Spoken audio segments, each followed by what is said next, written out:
Raulian Paiva versus Sean O'Malley takes place this weekend in the People's Co-Main event, and I can't wait for this bantamweight bout. It's a big one. The Sugar Show has returned. The unranked king is back in action against Raulian Paiva, the biggest test of his career so far. Raulian Paiva was ranked in the flyweight division, has some decent wins and performances over some good capable flyweights as well, inside the top 10, inside the top 15. He then came to the bantamweight division and beat Kyler Phillips. By the way, I thought it should have been a draw, but either way, he stepped up on short notice and took Kyler Phillips to a draw, which is equally as impressive because Kyler Phillips beat Song Yudong. So Raulian Paiva is not a bum. He is not trash. He is a very capable fighter. I believe his record is 21-3. This is not Tommy Fury padding his record, by the way. This is Sean O'Malley taking on legitimate contenders. Raulian Paiva is a very good fighter, but of course, the undefeated, undisputed, unified, unranked world champion, Sean O'Malley, is putting all of his belts on the line this weekend. All of the unranked belts are up for grabs against Raulian Paiva. A big risk for Sean O'Malley to make his defense in the unranked division rather than moving on into the rankings of the bantamweight division. But you know how I know this is the best unranked fighter to ever exist in MMA? Because simply by signing a fight with Sean O'Malley, Raulian Paiva went from being ranked to being unranked. The second the ink dried on the contract that Raulian Paiva signed to take on Sean O'Malley, he was removed from the rankings of the bantamweight division because, of course, to take on the unranked champion in Sean O'Malley, you must first be an unranked fighter, and that's just how it works. But this is a big one this weekend. Sean O'Malley is a massive talent in the UFC. He's a big name on Instagram as well. He's got 2 million followers, a big name on social media in general. He does YouTube. He's got a massive following. I can't wait for the fight because I love watching Sean O'Malley fight. In my opinion, he is the modern day Nas, Prince Nassim Hamed. Sean O'Malley is the closest thing we've ever had to Prince Nassim Hamed, because other guys do flashy stuff. They throw wheel kicks, they throw question mark kicks, they have awkward footwork or something like that. But Sean O'Malley does things a little bit different. He's not happy with a simple TKO win. He's not happy with a KO win. If it's not a walk-off KO, Sean O'Malley is unhappy with his performance. And that's what I need to see, and that's what brings the entertainment value back into the sport. The bantamweight division is one of the best divisions in the UFC. I actually do believe it's the best division in MMA, period. I love the bantamweight division. It's one of the only divisions where you can have this much hype on an unranked fighter in that division in Sean O'Malley. Of course, he's a huge name as well. He lost to Marlon Vera at one point in his career, but he's been completely flawless other than that, beating some capable names in the UFC against some decent contenders. But this is a jump up against Raulian Paiva. 21-3. Fought good guys in the flyweight division, and I thought we'd start this video by talking about Raulian Paiva. Now, I do believe that Sean O'Malley is going to win this fight this weekend. I'll get into how he's going to win this fight this weekend as the video goes on, but I want to tell you guys about this man, Raulian Paiva, because I think he's flying under the radar. 21-3. He fought very good fighters to get into the UFC just before he got here. Couple of bums here and there, but that's what people do to get themselves into the UFC. Had a very good record coming into the UFC, and Raulian Paiva has since been 4-2 inside the UFC, and arguably should be 5-1 inside the UFC, but then arguably should be afterwards 4-2 again, because there's some weird decisions on his record, some that should be losses that are wins, some that should be wins that are losses. I do believe he beat Kai Kara France, and I've watched that fight again since this fight got signed against Sean O'Malley. Raulian Paiva, in my opinion, clearly won the first 2 rounds against Kai Kara France, the guy who's taking on Cody Garbrandt in a potential title elimination bout in the flyweight division this weekend. He's a very capable fighter from the flyweight division. He just beat Kyler Phillips again. Didn't really beat him, should have been a draw, but still Kyler Phillips beat Song Yudong, and beat Song Yudong really easily, and Raulian Paiva took that fight against Kyler Phillips on short notice, who is Sean O'Malley's teammate, by the way, and I believe that's going to be a big advantage for Sean O'Malley, taking on a guy who your teammate has already fought before, in fact, who your teammate fought in their very last fight. That's going to give you a lot of confidence. I'm sure Kyler Phillips has given him all kinds of tells, what shots work, what shots don't, how to approach the fight, what Raulian Paiva likes to do, the way he moves in there. I'm sure Kyler Phillips can sort of replicate the style somewhat in sparring, because he's one of the main sparring partners of Sean O'Malley. I love this matchup. I'm looking forward to it. I'm not angry that Sean O'Malley didn't get a ranked opponent, because arguably this guy is a ranked opponent, but because he signed a fight with Sean O'Malley, as I said, he was removed from the rankings. But Raulian Paiva is very good. Of course, I've told you about those 2 wins that he has, but Kai Kara France had a very close fight with Brandon Moreno that Brandon Moreno won and edged out as the rounds went on. And Raulian Paiva did basically the same thing. Obviously not to the same extent that Brandon Moreno did, but he still had a pretty clear win against Kai Kara-France, but he did not get a decision win. It was in Australia, was it? Adesanya versus Silva. That makes a bit more sense. But even still, Raulian Paiva, very good contender. I don't believe he should have beaten Zhalgas Magulov, but Zhalgas Magulov's a pretty good fighter at the time. Had some takedowns here and there. Put the pressure on Raulian Paiva as the fight went on, but he's got great wins in his career. A good KO win over Mark De La Rosa. I know Mark De La Rosa's not the best fighter in the world, but still, boxing fans and people that are used to boxing and boxers being can crushers need to understand that these fighters in the UFC are automatically not really cans. Cans are on the regional scene. Chris Matinho is a can. I completely understand that. If you want to call him a can for beating Chris Matinho, I understand. But the fact that I think people are still going to be calling him a can if he does beat Raulian Paiva, or a can crusher if he beats Raulian Paiva. And that's just not too fair, especially if he KOs Raulian Paiva, which will be big if he does, because that'll set him apart from some of the other people that have beaten Raulian Paiva in the past. I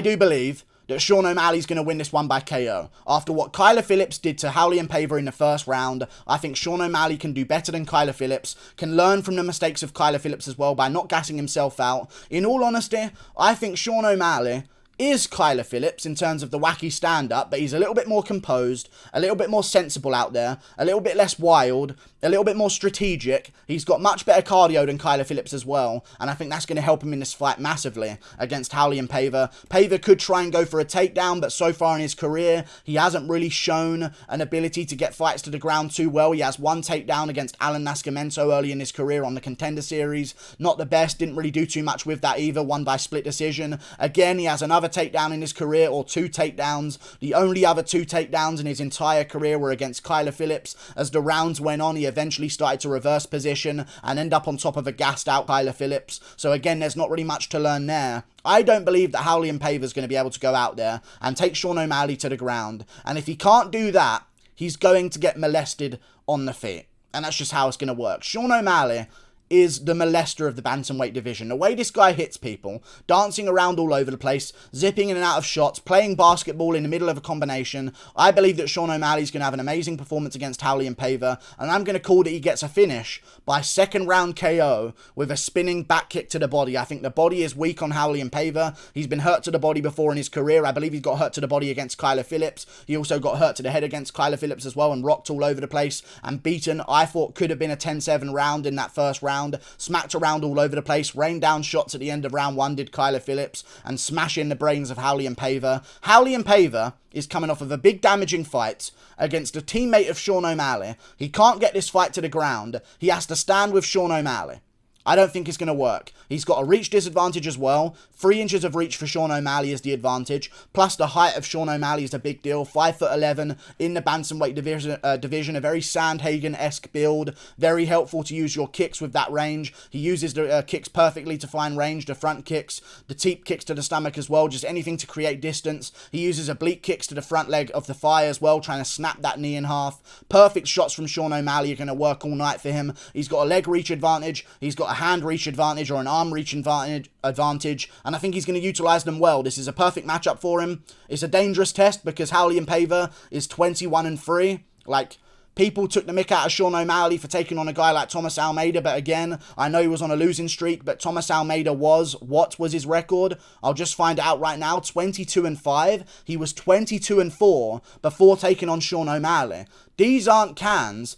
And after his performance against Thomas Almeida, I'm not even going to look too much into the Chris Matinho performance because Chris Matinho was just kind of there to take a punishment and not get KO'd. That was his mission. His mission was never to win. It was to never get KO'd.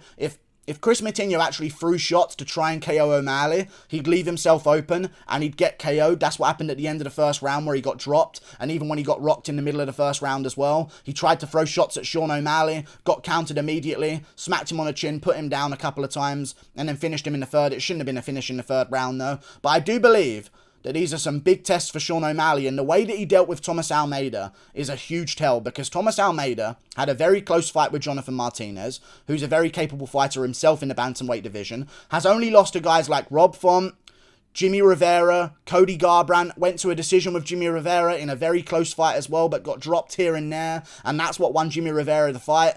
I believe this is a big test for Sean O'Malley, but the way he dealt with Thomas Almeida was with ease. The second round was interesting, not much happened.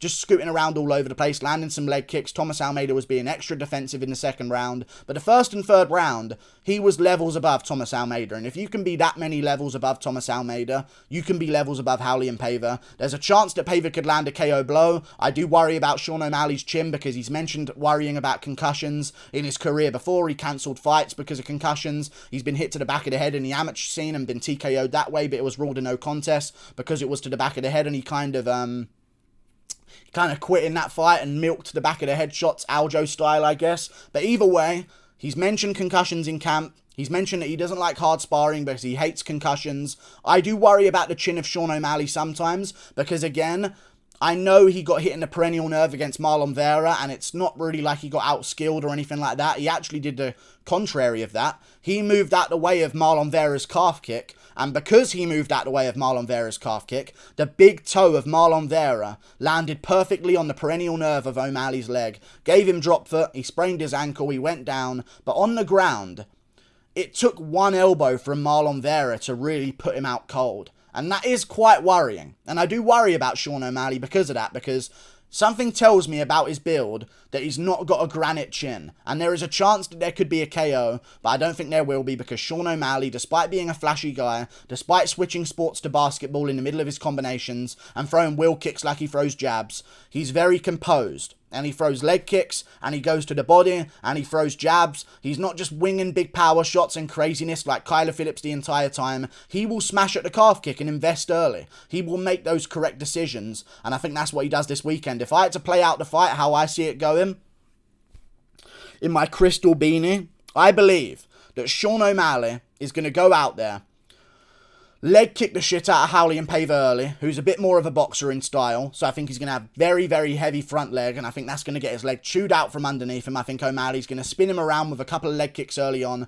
Paiva will try and close the distance, maybe clinch O'Malley against a cage, but he's a flyweight. He doesn't quite have the physicality of like a Ricky Simone or a Merab Dvalishvili to really get O'Malley to the ground. I do believe that Paiva's going to struggle to push O'Malley to the cage. Can't get him down once he's there. O'Malley's going to break, land a couple of shots on the break, land his front kicks, land his wheel kicks, land his spinning back kicks, land his kicks again, oblique kicks to the leg. Raulian Paiva doesn't know how to download the information. There's too much information coming at him at once. He doesn't know what he's dealing with right now. Sean O'Malley's chewing him up, taking out his leg, landing big shots on the chin with the punches, rocking Raulian Paiva a couple of times. Now, Paiva does have a good chin. We saw that against Kyler Phillips. You just don't take the shots that he took against Kyler Phillips unless you do have a good chin. So I'm not going to say it'll be a first round KO, but I think Sean O'Malley has got what Kyler Phillips doesn't, which is the composure and the cardio to go 3 rounds, where Kyler Phillips started to slow down as the fight went on. Raulian Paiva will get hurt in the first round. It will be a 10-8 round to Sean O'Malley.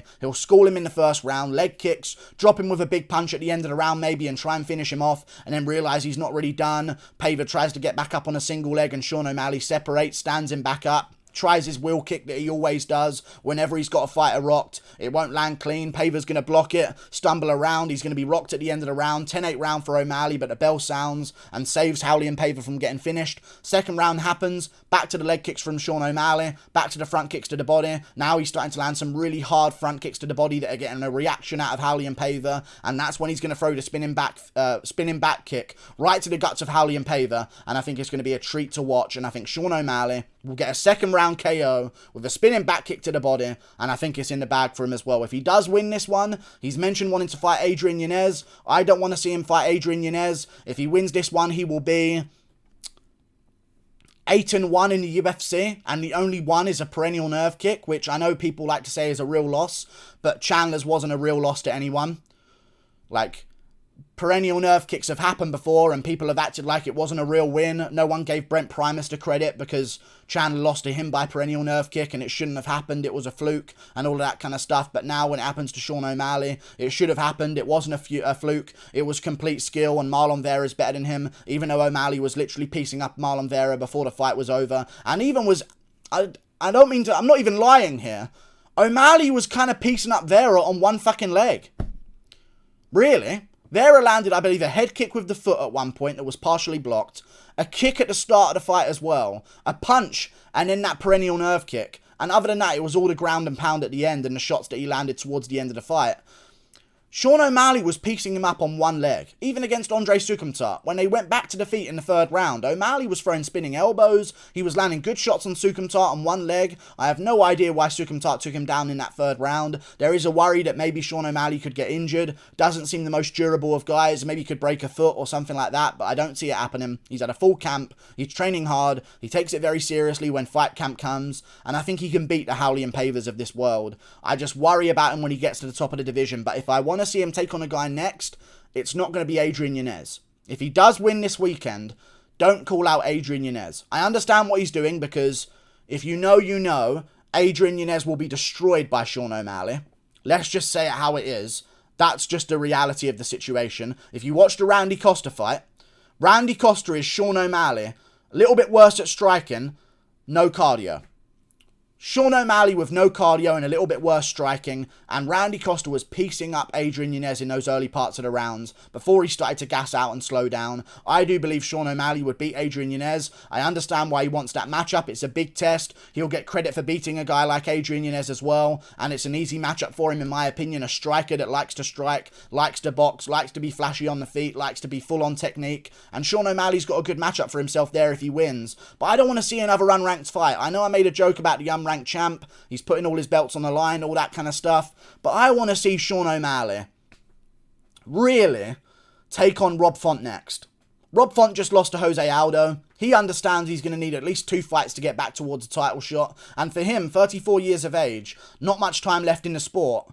Why not get a fight with the Sean O'Malleys of the world now while you can? And if you win that one, you're looking for a title elimination bout in the bantamweight division. Let's say Merab versus Marlon Vera happens soon. That goes down, then the winner of that one takes on Corey Sandhagen, while Rob Font takes on Sean O'Malley if he wins against Paiva this weekend. Then you can do the winner of O'Malley versus Font versus the winner of, let's say, Merab versus Sandhagen for a title shot, or even you could do the winner of O'Malley versus Font, if it's O'Malley, versus the loser of Piotr Jan versus Aljamain Sterling. It could be that quick if O'Malley wants it to, but he's cherry picking, and I kind of understand it. I wish he wasn't. I wish the UFC would pay him more to take on the top contenders and take on the big tests in his career. I understand why he's doing this. You have contracts in the UFC. You have to complete those contracts before you can ask for more money and another contract. And if he does win the rest of his fights on his contract, he's going to renegotiate for way more money because he's a much bigger name now than he was when he first signed that contract.